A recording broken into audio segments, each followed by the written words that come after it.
Hey folks, Roland here, broadcasting live from William and Mary University here in Virginia. Coming up on Roland Martin Unfiltered for this Thursday, January 31st, 2019. Breaking news, details in the case of Jussie Smollett, the Empire actor who was attacked in a racist and homophobic attack. Chicago police finally have two people of interest caught on a video, and so we'll tell you more about that. Also, last year, Senator Tim Scott of South Carolina, the only black Republican in the U.S. Senate, scuttled the nomination of Thomas Farr to the federal bench. Well, a group of white conservatives have sent him a letter blasting him for that decision. Well, Scott fired back at them. We'll tell you exactly what took place. Also, Senate Majority Leader Mitch McConnell did not have any nice words for a Democratic bill to change voting in the country. Mitch, what's the problem? Are you actually afraid of people voting? wait until you hear what he had to say. Also, folks, we'll hear from Kristen Clark, the president of the Lawrence Committee for Civil Rights Under Law, with regards to these stories. And federal workers are getting their payback, but contract workers are not going to get paid. Chief economist for the AFL-CIO, Bill Spriggs, will join us to tell you why that is a bad idea. Also, a man wearing LAPD gear says white power over and over and flash white supremacist signs. Wait until we show you the video. And if you think cops stopping black drivers are more than white drivers, you're right. And LAPD special unit is under investigation because of racial profiling. Folks, it's a packed show. It's time to bring the funk on Roland Martin Unfiltered. Let's go. He's got it. Whatever the miss, he's on it. Whatever it is, he's got the scoop, the fact, the find. And when it breaks, he's right on time and it's rolling. Best believe he's knowing. Putting it down from sports to news to politics. With entertainment just for kicks, he's rolling. It's on go, roll, y'all. It's Roland Martin, yeah. Rolling with Roland now. He's funky, he's fresh, he's real, the best, you know he's Roland Martin now.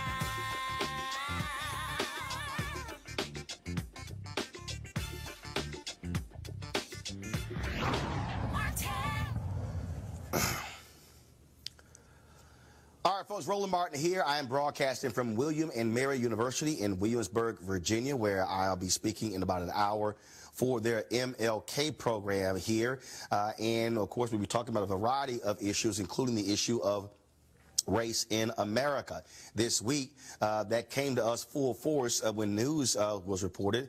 Empire actor Jussie Smollett was attacked in Chicago by two white men wearing masks in a racist and homophobic attack. And a rope was placed around his neck as well. Now, yesterday, Chicago police said they combed through hundreds of hours of video and had found nothing showing him on video. Today, different story. They now have released the image we're showing you right now of two men who they say are persons of interest when it comes to this attack on Jussie Smollett. And so we've been following this story. My apologies, folks. We've been following this story here. Now, police are not calling them suspects.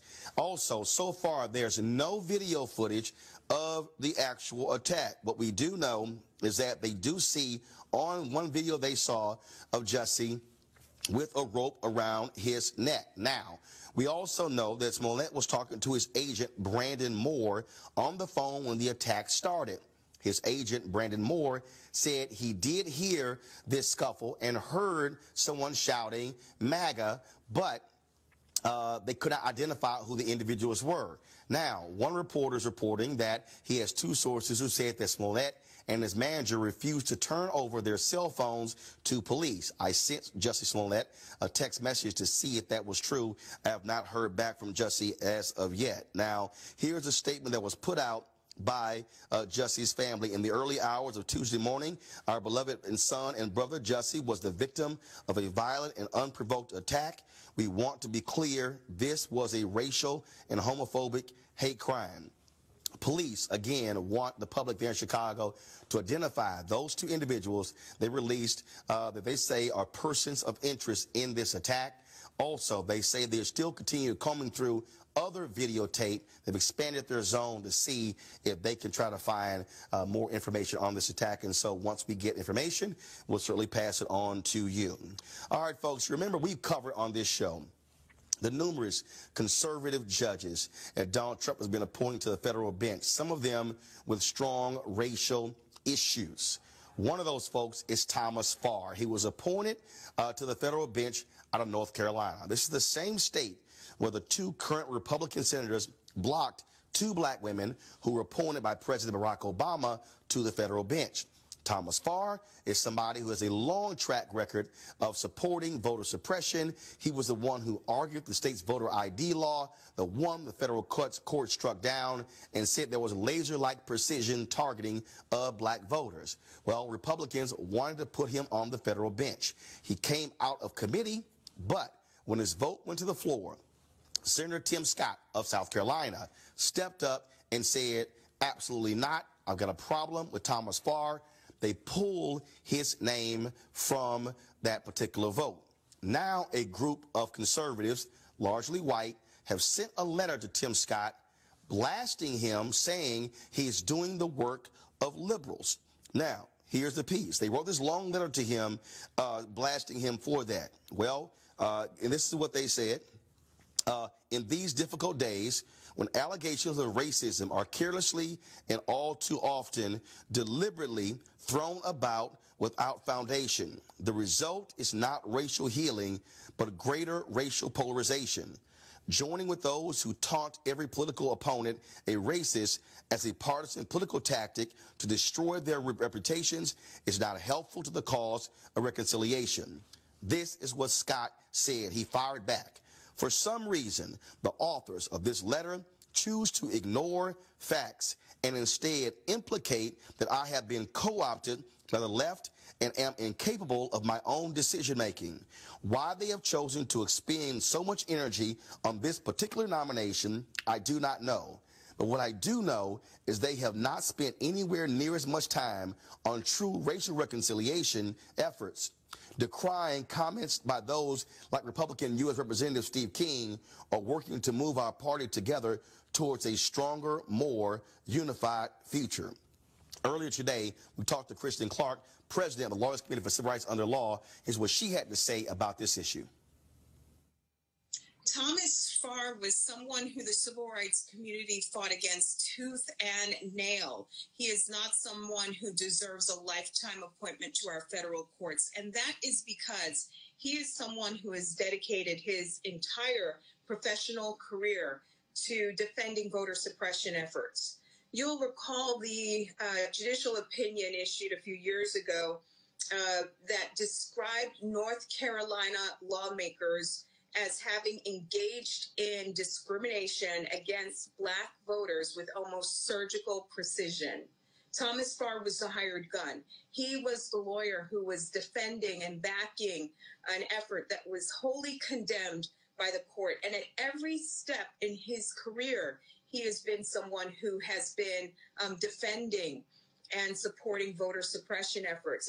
And this record dates back to the 80s. It dates back to the time where Jesse Helms was campaigning in North Carolina. And at that time, there was an ugly voter suppression scheme that unfolded where the Jesse Helms campaign mailed out postcards to black voters. And these postcards were intended to intimidate black voters and threaten them with prosecution if they turned out to vote. The Justice Department investigated, and remarkably, at the 11th hour, a memo was released on the heels of a Senate vote, a critical Senate vote on Thomas Farr. And that Justice Department memo that was developed during the Bush administration described Thomas Farr as the architect and the executioner of this ugly voter suppression postcard mailing scheme. He is completely unworthy of a lifetime seat on our federal court. He was defeated in large part because Senator Tim Scott courageously stood up and said, I'm not going to throw my support behind him, and they didn't have the votes, and he shouldn't be resurrected now.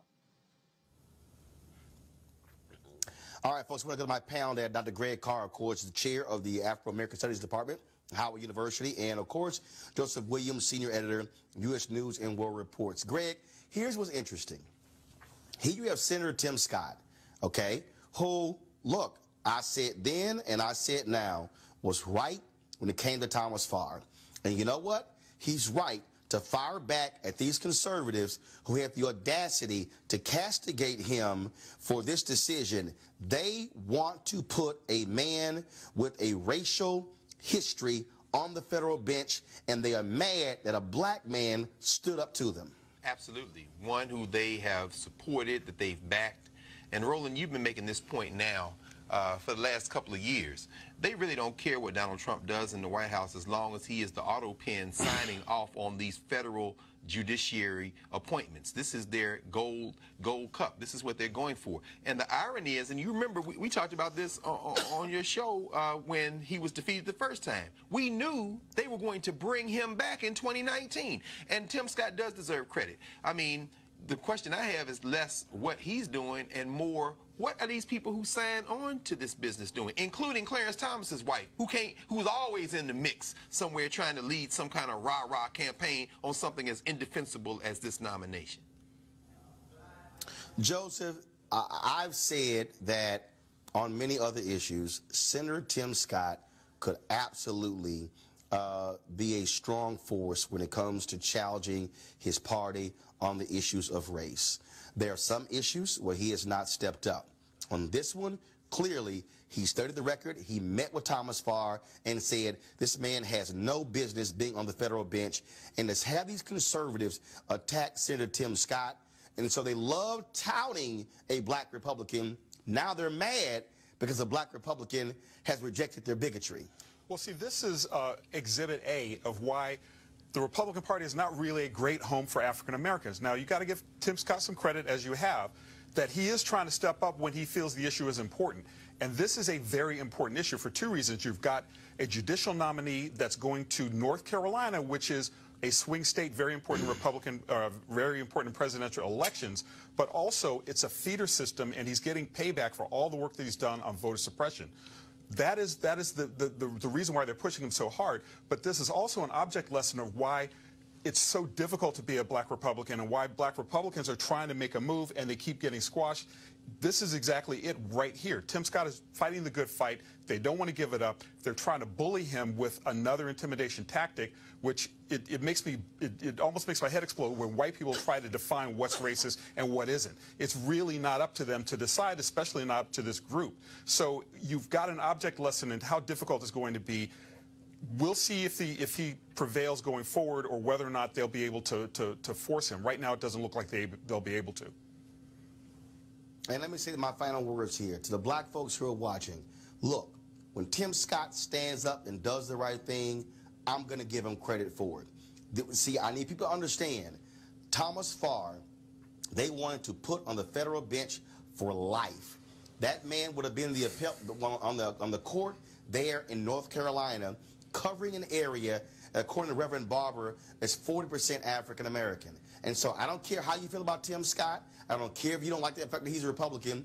He did the right thing in opposing Farr, and I'm glad to see he stood up to these white conservatives who want to put Farr on the bench, and there are other people who are just like Thomas Farr who they want to put on the bench, and I hope Senator Tim Scott also stands up and says those folks do not belong to have a lifetime appointment.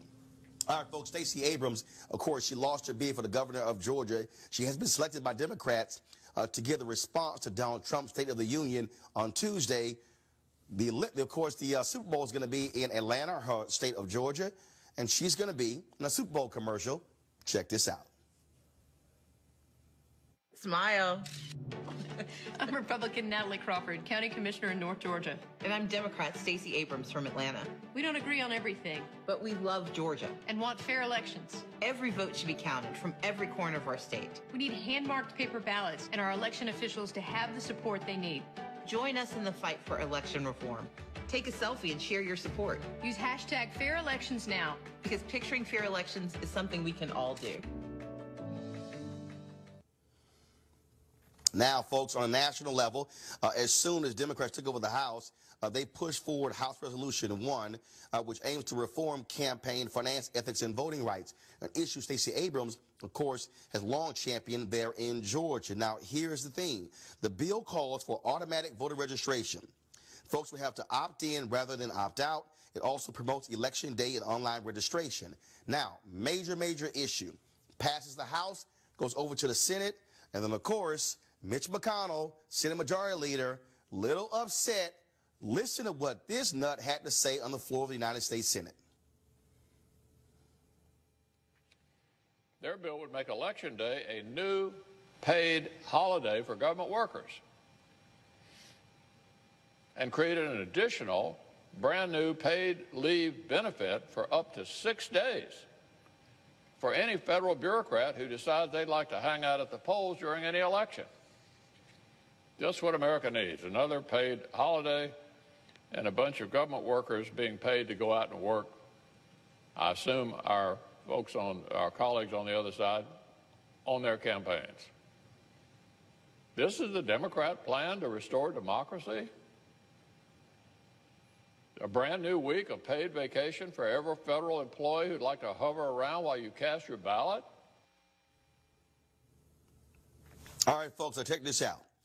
The bill would make a federal holiday to voting and would encourage businesses to do the same. It would make universities official registration sites, would outlaw partisan gerrymandering, prohibit voter roll purging, provide more poll workers so lines would not be so long. Kristen Clark, again, we talked to her earlier, the Lawyers Committee. She definitely had something to say about Mitch McConnell and his response to this bill.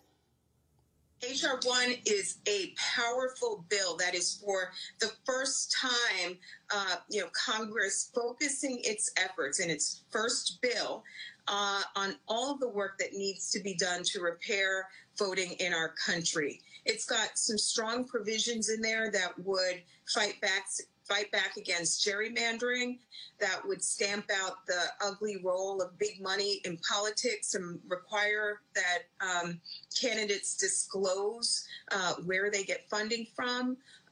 It would require that Congress commit to doing the hard work necessary to restore the Voting Rights Act. It would restore the right to vote for individuals with a criminal history and render them eligible to vote in federal elections, and so much more. Congress took up hearings this week to begin developing a record analyzing whether or not we need this strong medicine, and we know that it's needed. At the Lawyers Committee for Civil Rights Under Law, we're fighting tooth and nail every day against voter suppression, and H.R. 1 would go a long way in curbing a lot of the ugly abuses and a lot of the ugly voter suppression that we're up against today. My hope is that Congress will keep its foot on the gas and that we'll see passage of H.R. 1 early in 2019. All right, so Joseph, I want to go to you first. Let's just cut to the chase. I'm going to use in Maine. In Maine, I think was in, previous year, folks there said they wanted same-day voter registration. Republican Party legislature outlaws it. Didn't ask anybody's opinion. The voters said, what the hell? The next election came back, put it on the ballot, and it passed 65%.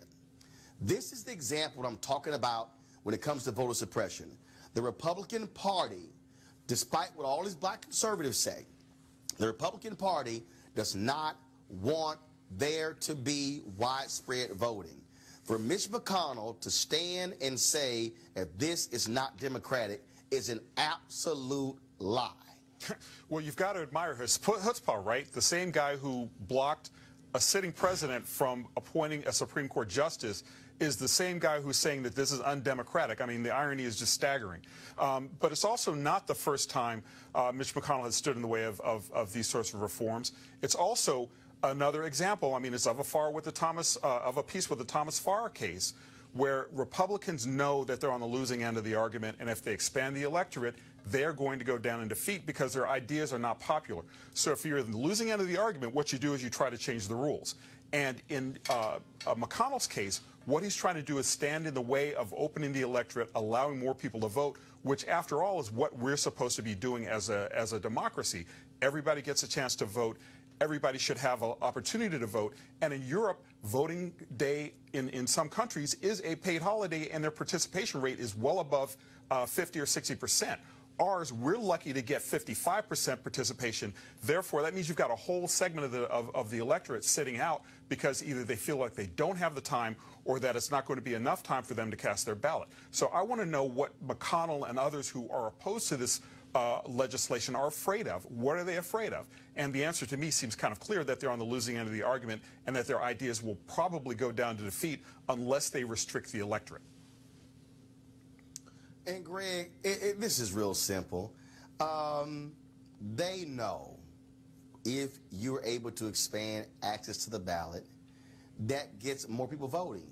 I'm just trying to understand, every time I see people talk about our soldiers fighting for our freedom, how in the world could you even stand with a straight face and be upset about saying make a national holiday to get folks to vote? It's stupid that it's dumb that we actually vote on a damn Tuesday anyway. Well, I mean, Roland, the beautiful thing about the clip that you showed, it really shows that Mitch McConnell was not upset. He had that same unreconstructed Southern smirk that he has had on his face for the past several years. A recent biography of him done by a reporter was entitled appropriately, The Cynic. There was a long feature on him in the New York Times Magazine this weekend, and one of the things that it really showed and described is the fact that Mitch McConnell, from his position as majority leader in the Senate, has undermined the rules of the United States Senate, has turned his back on the best traditions of American democracy, and in lockstep with the fact that he realizes that he is the leader of a dying party with a dying white supremacist old male demographic, he has decided to go for complete and utter broke. He's not upset. He's happy because when he leaves this earth and goes to the grave, he will know that he has done everything he could to defend white supremacy, and he'll go down in history as one of the most counter-democratic leaders in the history of this country. And of course, we always hear Republicans talking about the American worker, but they actually screwed the American worker by Republicans refusing to grant back pay to contractors. The Senate, the House and the Senate, of course, passed the bill to reopen the government, but the problem is people like security guards, cafeteria workers, and drivers don't get back pay. Congresswoman Ayanna Pressley of Massachusetts is sponsoring a bill in the House to pay those workers. In the Senate bill, do the same thing. It has 20 Democratic senators as co-sponsors. Not one Republican has signed on. Bill Spriggs is the chief economist for the AFL-CIO. Of course, Bill, we focus on the American worker, courtesy of our folks at AFSCME, the American Federation of State, County, Municipal Employees, one of the partners here for Roland Martin Unfiltered. And it is unconscionable to have Republicans always talking about the American worker, talking about, oh, look at unemployment being so low, and then they want to screw these folks who aren't federal workers, but who are contractors for the federal government. Well, you know, one of the things is we have that many contractors because in the past Republicans have argued against having these people as public sector workers. If you had grown up in D.C. as I did, guards, the cafeteria workers, all of these were federal workers. During Ronald Reagan's era, we began to privatize those services, and we turned jobs that were solid middle class jobs into work for poverty wage jobs.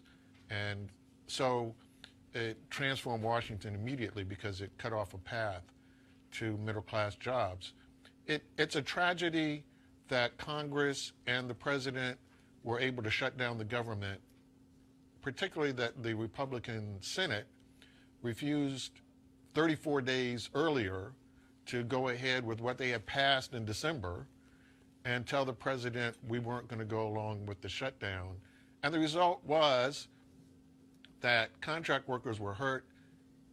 We don't know exactly how many because we don't know how their companies exactly responded, but just sort of back of the envelope, it's something like 2.6 contract workers per government worker, which would mean we're talking about close to 2 million workers who potentially are going to be affected who lost their pay. We're going to find out tomorrow when the job numbers come out. Bill, Bill, for the folks who are watching, again, when we say lost their pay, the government workers will get back pay. But these workers, so basically for more than a month, they will not get a check. So that means that these people are going to likely be behind on their rent or their mortgage or their car payments, the kids' tuition, that money will not get replaced. It won't get replaced. It won't get replaced in the economy. The rest of us have to care about it, not just because we should care about abusing other humans, but it's going to hurt. It has hurt the pocketbooks of others as well. But I think you want to be a little careful. You don't want to make it out like, oh, look, we did this for government workers and we didn't do this for these other workers. The government workers were owed as well. What Congress and the president have not done is owe up to the damage they did. This is the issue. So it's creating a hurricane and then acting like you didn't do it. So they're... Well, first of all, we're familiar with how they treat Puerto Rico and hurricanes. Yes, exactly. They pretend it didn't happen and they get upset when people tell them it happened, and then they want to argue about the numbers. We're going to see the numbers, like I said, tomorrow when the numbers come out. The numbers that come out tomorrow are for January, and the week that was January 12th included this shutdown that at that point had already been on for weeks.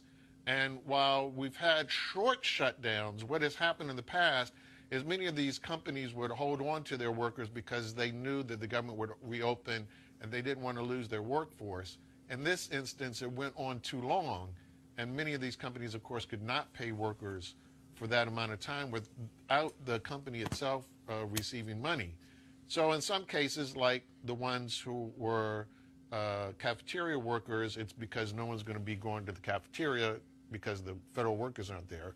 Some of them is because the office wasn't open, so the tech workers, the security guards, those people are directly paid only when the government is open. Their business can't possibly make up for the lost revenue. So there's a lot of revenue that was lost throughout Washington and in those cities that are regional centers for the federal government. People forget Washington is where the headquarters are, but for all of the federal agencies, the majority of workers are outside the Washington, D.C. area. Right.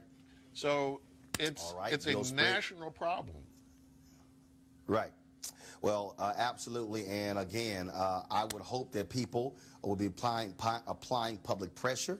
I would hope that those contractors are going to be calling members of the House and the Senate, trying to get these folks to move because they deserve to get paid with a federal government shutdown that was idiotic from the beginning. Bill Spriggs, the AFL-CIO, I appreciate it. Thanks a bunch. Thanks.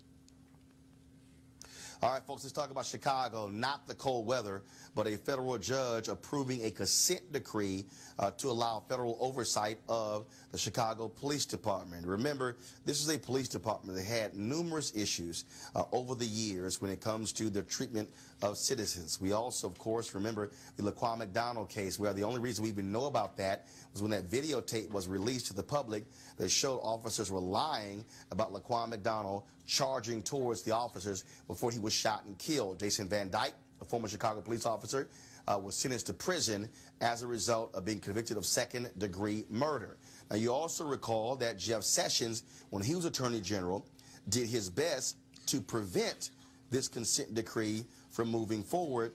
And actually, when he left after getting fired by Trump, he made it harder for any future consent decrees because he felt that we don't want to hurt the morale of police officers. Now, damn the citizens, damn the folks that are being abused by cops with police brutality or getting shot and killed. He doesn't care about them. He only cared about the feelings of those police officers. According to the Chicago Sun-Times, from May 2011 through June 30th of this year, the city of Chicago has paid out $418.3 million in settlements and judgments to plaintiffs who filed lawsuits and claims against the city for police brutality. Kristen Clark, the Lawyers Committee, we talked to her and she said, thankfully, this consent decree was approved. Yeah. Today is a remarkable day because the federal court in Chicago has put in place a strong historic consent decree that will put Chicago on a path to long overdue police reform. The problem of police shootings of unarmed African Americans is a crisis in our country and one that we shouldn't turn a blind eye to.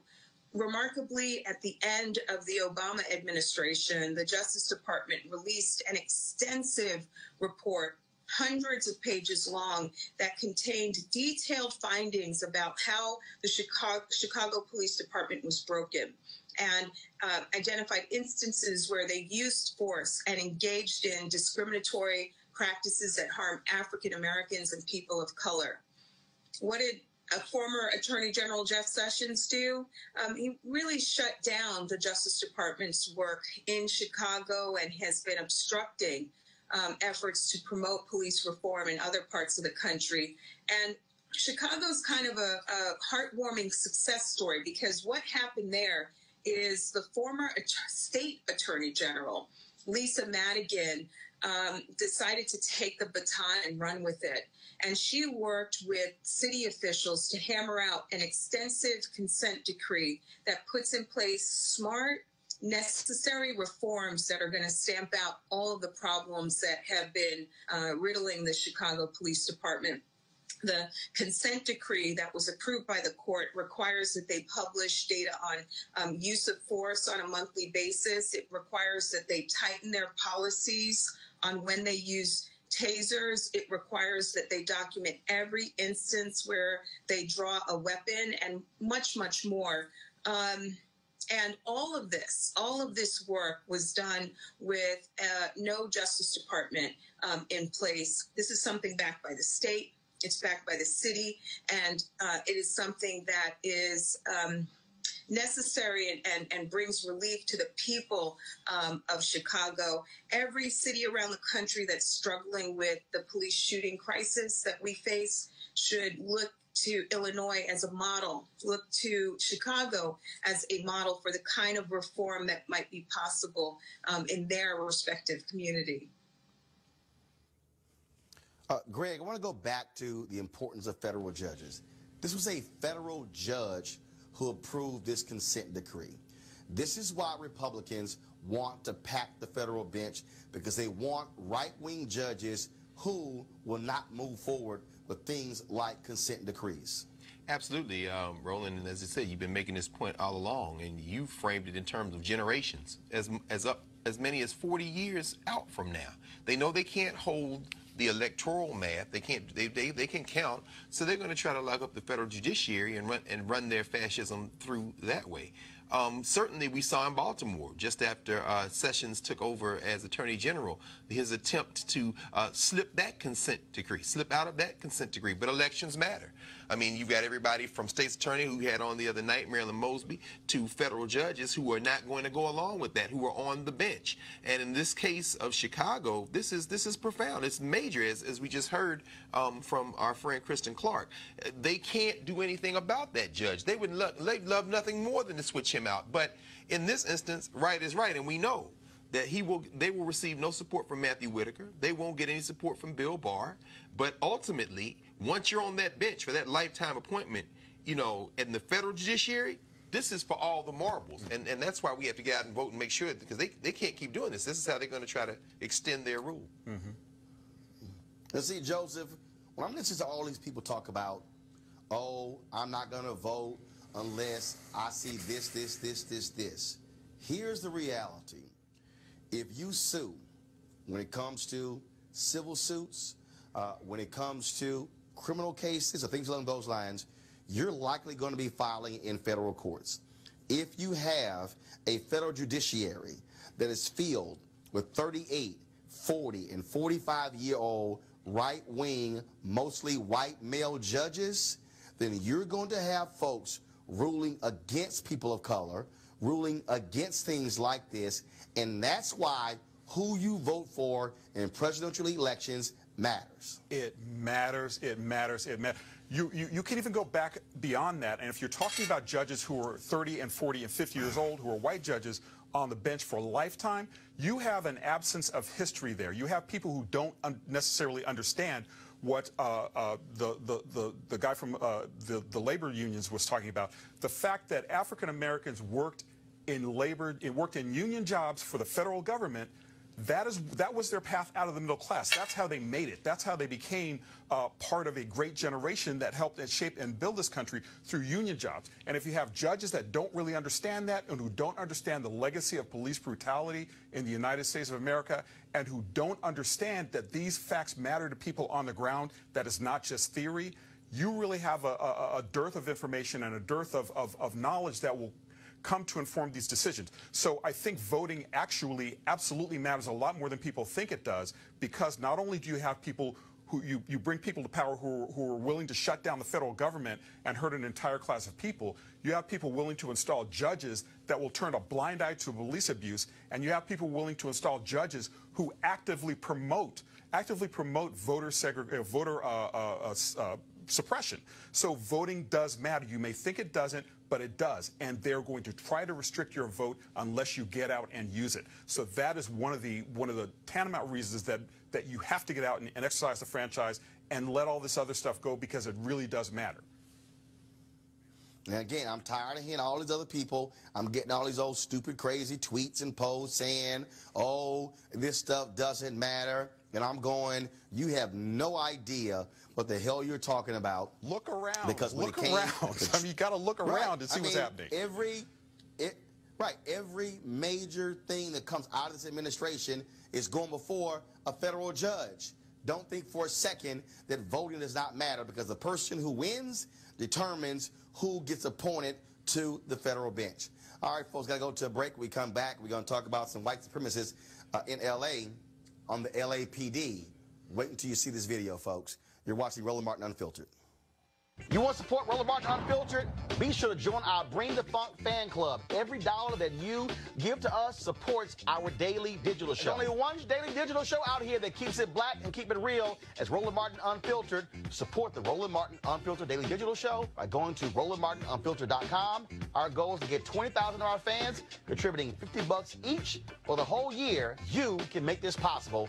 RolandMartinUnfiltered.com.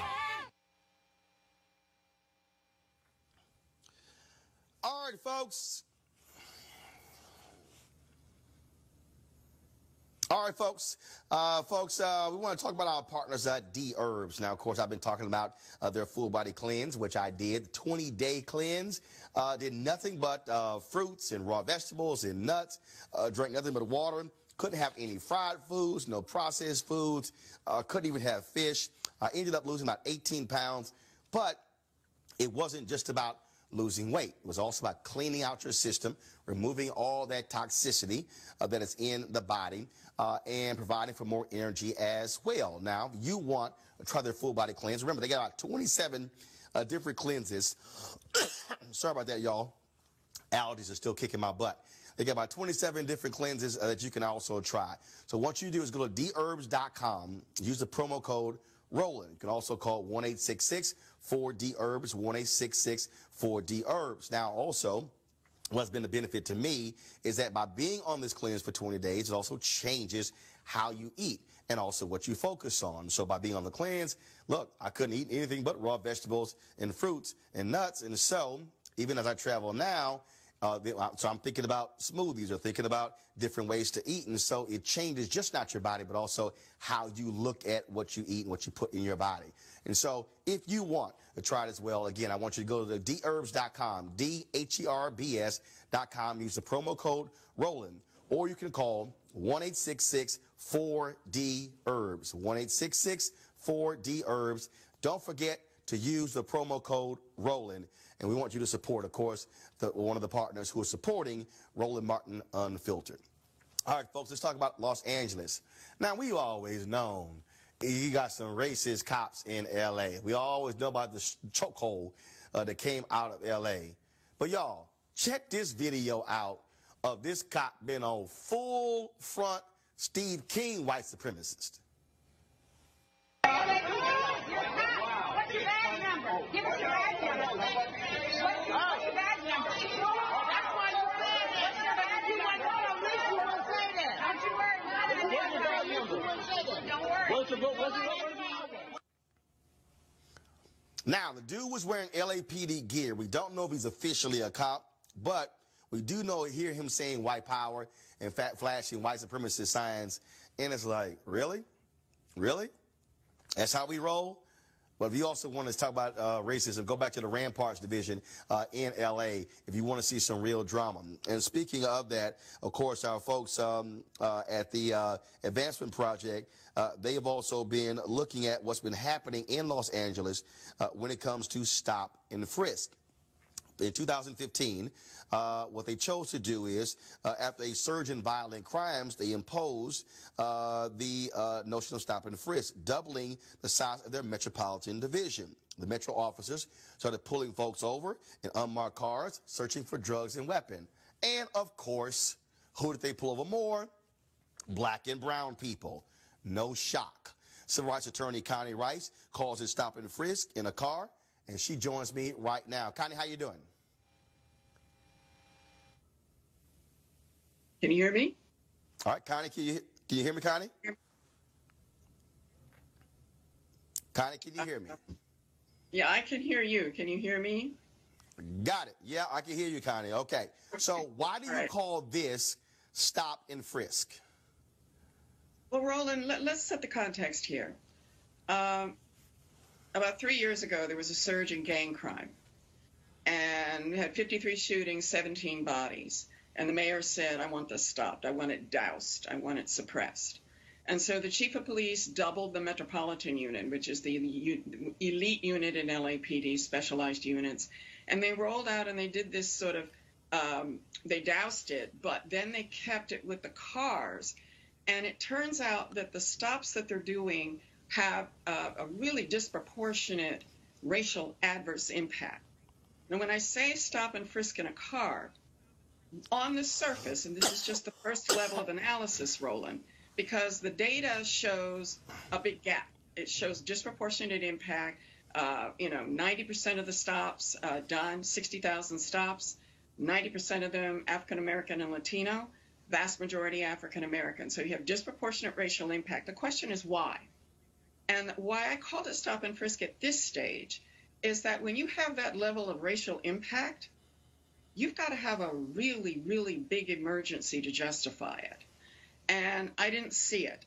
I'm waiting on more data. I'm waiting on how did they decide which cars to stop? How many times are they stopping the same people? Were these random? Was this a random strategy? Or was it tied to individual investigations of suspects? All of that will tell you whether it was justified or not. So, yeah, there's a big gap. There's big impact. When you see this level of impact, you've got to dive deep. And you've got to find some very serious reasons to have this kind of impact. Roland, as you know, I say this isn't your grandfather's LAPD. I think Chief Parks and Chief Bratton and Chief Beck and Chief Moore, they've gotten rid of most of the open, flagrant racists. It's not your grandfather's LAPD, but it's also not Martin Luther King Jr.'s LAPD. So let's be clear, we have a long way to go. This is not about individual bias on the behalf of a single officer. This is about structure and policy and the racial impact of a strategy, a policing strategy. And there's a big difference. When I look at and the impact of a strategy, I'm not looking at individual bias. I'm looking at what's the justification for going into a primarily black neighborhood and unleashing a strategy that destroys trust, ends up feeling like harassment. African-American residents tell me, look, Connie, I feel hunted. I don't like the way the police are doing their business. Most of the officers doing this, LAPD is majority of color now. So it really isn't the old, even the Rodney King era. We've come a long way since then. But we're now at a level where we're talking about the kind of policing that's done in black communities. And that's what this is about. And so, final question. You said you're waiting to get that information. Have you requested it? What has been LAPD's response? I've been all week with the chief, and last night I was with the Police Executive Research Forum, which chiefs of all the major cities. And 20 years ago, you couldn't have had a discussion. There wouldn't have been a meeting. There's a disagreement here. They feel like they've got to do what they call proactive policing. To civil rights lawyers, when you pull a car over and the first question you ask is, are you on probation or parole? In my mind, you didn't have a reason for stopping that car. If you know who's on probation and parole, and if you have criminal conduct, you can pull that person over, or you can arrest them, or you can get a warrant, right? That's the constitutional way. But when you're stopping cars and it's not clear why you're stopping them, and almost all of them are African-American drivers, you've got some serious questions to answer. And we're getting it. We will get the information. We're mapping the data. We're seeing where the high crime is and where the stops are. And we're gonna ask them to roll this policy back and get back to the foot patrols that are done with gang intervention. That's how you build trust. That's how you actually fight crime. And you engage the gang members, not just targeting them and arresting them over and over and over again and making them even more desperate. But what you do is you give them off-ramps out of the gang life. You give them, instead of arresting them, get the ones who actually want to get out of the gang and give them a chance, and deal with the conditions in the community that make this kind of policing, make the cops think that they have to police this way. I have found that if you position police to do real community policing, they'll do it. But you have to demand it, and you have to give them the tools and the partners in the community to do it. We know how to do this. We know how to do it right. We shouldn't be doing dragnets. All right, Connie Rice, the Advancement Project. We appreciate it. Thanks a lot. Thank you. All right, folks, we'll be back in Roland Martin Unfiltered in just a moment.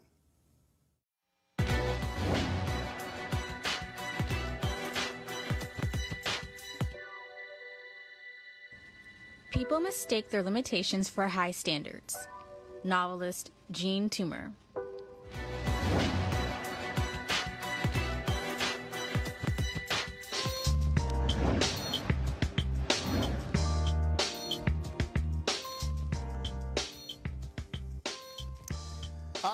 Hashtag HBCU Giving Day. Our school for the day is Coppin State University. Founded in 1900 in Baltimore. Their notable alumni include Stephanie Rady, Raheem Devon, Margaret Peggy Murphy, Larry Stewart, and Mary Carter Smith. If you want to support Coppin, go to coppin.edu, coppin.edu. Also, don't forget, we want you to also support Bennett College. They have until tomorrow to raise that $5 million.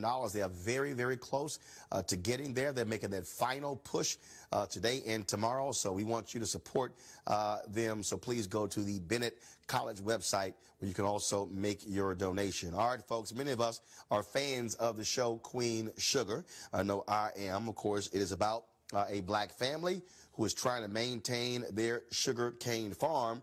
There's a real-life Queen Sugar story happening with a black family in Louisiana. They face discrimination from the banks, the U.S. Department of Agriculture, in attempts to run them off of their land. June and Angie Provost shared their story with us at Roland Martin Unfiltered. I'm a fourth-generation farmer. We was a family operation, and I had my dad and two brothers, and we were close to a 5,000-acre farm. So in 2007, I began to purchase the farm from my dad. So I was pretty much farming solo, close to around 4,500 acres. By 2008, yes.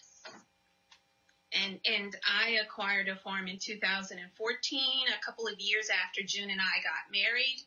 I purchased about 500 acres of cane stubble from him and began my... I actually was nominated for Iberia Parish Farmer of the Year. And also, I won high yield for the state of Louisiana. And farming sugarcane is a passion. It's what I love. I mean, that's all I ever did do since I was a little boy. I mean, I wake up, 5 o'clock in the morning, don't get home till 8 o'clock at night, but it was never a job. It was something that we loved doing. Yeah, a connection to the earth that's undescribable. Ever since I've met June, he's always talked to me about the difficulties and the struggles that he and his family had to endure, particularly in the mid-2000s to the latter 2000s, 2005 to around 2007 and onward. The intimidation factor was always there. There was always a threat of white growers picking up your land or getting unfair treatment by the bank or by the sugar mill. And that treatment escalated in 2014 when a whistleblower at the USDA led us to collecting some documents. And when we discovered what was going on, treatment towards us became very poor by these institutions. And also within unnamed parties within the community, we've had tractors, equipment vandalized. We've had dead animals put in equipment. We've had equipment shot at. We've had trespassers on our property. And similar to what you read and see in Queen Sugar, we've had, quote unquote, Mr. Landry come and try to purchase the farms at an unfair price in a very bullying aspect. So, I mean, that treatment and problematic behavior by a racist, systematic industry here in South Louisiana has led us to, endure some pretty difficult times. I did a calculation from 1983. I mean, there have been at least 60 African-American farm families that have went out of business. You're not talking about individuals. You're talking about farm families. Yes, and within those farm families, there are individual farms. So I mean, and that's a shame. I mean, there was a community of African-American farmers. Yes. I mean, that's all we thrived on sugarcane. I mean, this is what a lot of the families over here did. Yes. And to say that many African-American families have went out of business, it's a shame. Yes, and you talk about the wealth lost to communities. You talk about, I'm not talking about a big house or a fancy car. I'm talking about real, true wealth and health. I'm talking about bookstores, grocery stores, decent jobs, schools, healthcare. So those are the things that are lost to communities like ours when we're forced out of business by systematic racism. Currently, we are not planting any sugarcane on our farms. Currently, what June and I are doing now is we collaborated to create Provost Farm LLC. And what that is for us to get our hands back into the dirt, to get back to farming, and grow cane for producers or manufacturers who are creating cane juice, syrup, things like that, organic products and non-GMO products. We currently have a GoFundMe page that we are promoting to get Provost Farm LLC up and going. It's at Provost Farm LLC Cultivate Equity. Cultivate Equity is sort of our hashtag that we use to sort of reparations and restitution for our farm.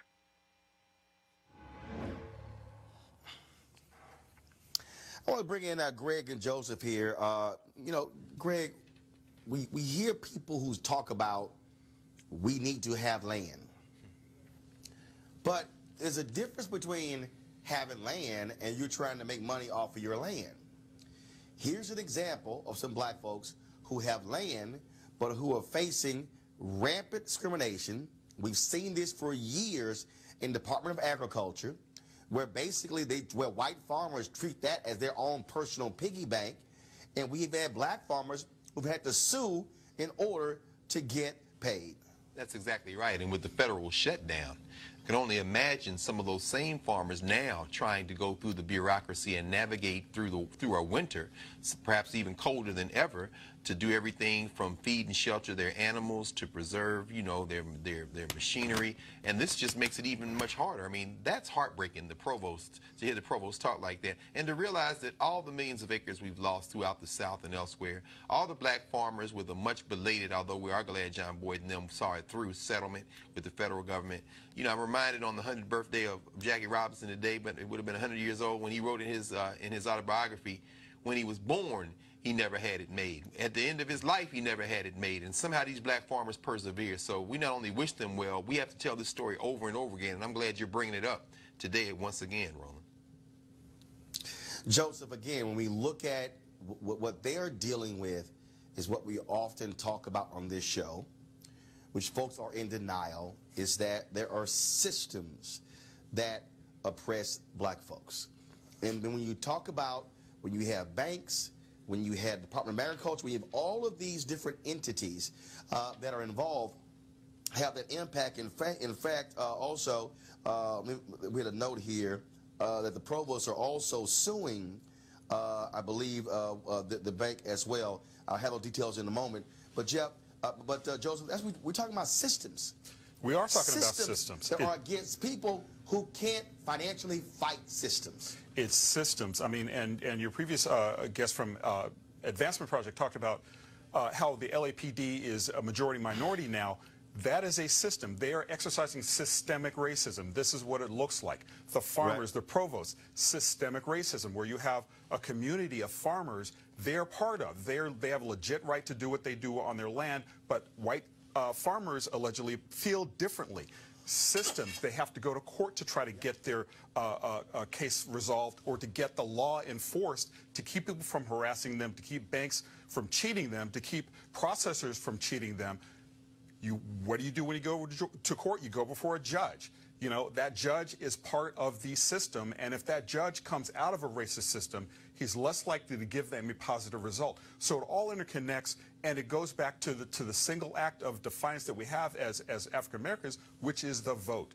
And it's so important. It's important now more than ever, almost, you could make that argument. But even so, you still kind of scratch your head when you hear the story, and you wonder, what year is this? Is this 1930? Is this 1977? Yep. Why are we still fighting these battles? And it's because the systems have not yet been dismantled that keep these kinds of fights going. And again, June and Angie Provost are now suing First Guarantee Bank, alleging that they were treated differently than similarly situated white borrowers. The bank denies the charges. We'll keep you updated on that particular case. Greg and Joseph, I appreciate both of you joining me today on the show. Again, folks, I'm here at William & Mary University in Virginia, about to do their MOK event here. I'll be broadcasting tomorrow from Miami, of course, where I'll be there for the National Association of Black Journalists Convention. Thank God I'm not going to be freezing. And so looking forward to that. Folks, don't forget, we want you to support Roland Martin Unfiltered by going to RolandMartinUnfiltered.com. Joining our Bring the Funk fan club. Every single dollar you give goes to support this show and bringing you stories like the Provost story, because we know other networks are not going to be covering these type of stories. That's why we are here. So go to RolandMartinUnfiltered.com. All right, folks, I got to go. Y'all take care. Holla. You want to check out Roland Martin Unfiltered?